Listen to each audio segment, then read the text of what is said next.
नमस्कार दोस्तों, स्वागत है बड़ी खबर के साथ बीके न्यूज में।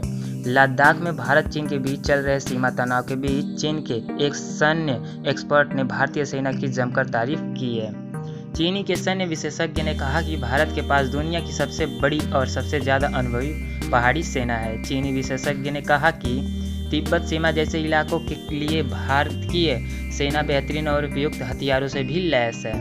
मॉडर्न वेपनरी मैगजीन के सीनियर एडिटर हुआंग गुओजी ने टेम्परसियन में एक लेख लिखा हुआ है। हुआंग ने लिखा है, भारत के पास पहाड़ों पर्वतों में दुनिया की सबसे बड़ी अनुभवी सेना है। ऐसी सेना ना तो अमेरिका के पास है, ना ही रूस के पास है और ना ही किसी यूरोपियन महाशक्ति के पास है। भारत ने पिछले कुछ सालों में पहाड़ी इलाकों में खासकर चीनी से सटी सीमा पर प्रशिक्षित सैनिकों को मौजूदगी बढ़ाई है। ये संभवतः पहली बार कि चीनी के किसी मिलिट्री एक्सपर्ट ने भारतीय सेना की ताकत और रणनीतिक मजबूती को लेकर इस तरह के तारीफ किए हैं। हुआंग ने लिखा कि 12 डिवीजनों में बंटी 2 लाख जवानों की सैन्य टुकड़ी के साथ इंडियन माउंटेन फोर्स दुनिया की सबसे बड़ी माउंटेन फाइटिंग फोर्स है। 1970 के बाद से भारत सेना ने माउंटेन फोर्स के आकार का विस्तार किया है। इसके अलावा भारत 50,000 से ज़्यादा जवानों की एक माउंटेन स्ट्राइक फोर्स बनाने की योजना पर भी काम कर रहा है।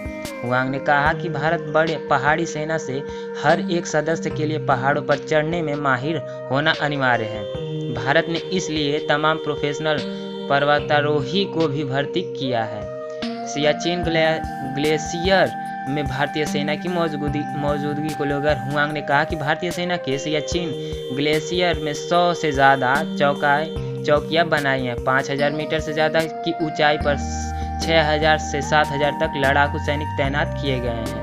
भारत की सबसे ऊंची चौकी 6,749 मीटर पर बनी है। चीनी एक्सपर्ट ने कहा कि भारतीय सेना ऊंचाई और पहाड़ी इलाकों से ऑपरेशन के लिए उपयुक्त बेहतरीन हथियारों से लैस है।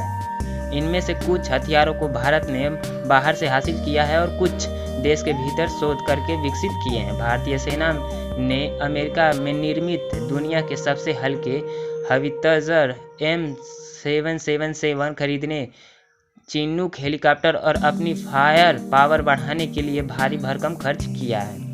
चीनी एक्सपर्ट ने लिखा, इंडियन आर्मी ने खुद को अमेरिका AH-64E अपाचे लड़ाकू हेलीकॉप्टर से भी लैस करने का फैसला किया ताकि उसे वायुसेना पर पूरी तरह से निर्भर होना पड़े। भारतीय सेना की खामियों के बारे में उन्होंने लिखा कि भारतीय सेना हथियारों के मामले में पूरी तरह आत्मनिर्भर नहीं है। खासकर जब भारत पश्चिमी क्षमता का इस्तेमाल कर बड़ी संख्या में अत्याधुनिक हल्के हथियार खरीदता है तो गोला बारूद की आपूर्ति एक बड़ी समस्या बन जाती है। तो दोस्तों, इस वीडियो के बारे में आप क्या कहेंगे कमेंट करके ज़रूर बताना और ऐसी वीडियो देखने के लिए चैनल को भी सब्सक्राइब जरूर कर लेना।